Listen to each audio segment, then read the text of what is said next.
ચલો, તમારી પાસે કયો મૂળાક્ષર છે? ગ. તમે? મ. તમારી પાસે? ન. તમારી પાસે? તમારી પાસે? વ. તમારી પાસે? Very good. તમારી પાસે? તમારી પાસે? દ.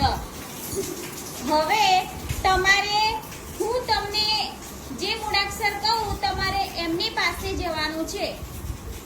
ખંજરી બંધ થાય પછી બોલીશ, બરાબર? એટલે તમારે જ્યારે બી હું જે મૂળાક્ષર બોલું ખંજરી બંધ થાય પછી ત્યારે તમારે એમની પાસે જવાનું.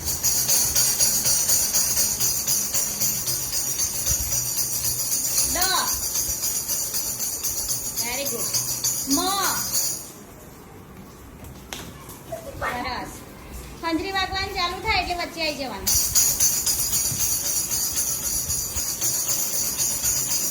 દ.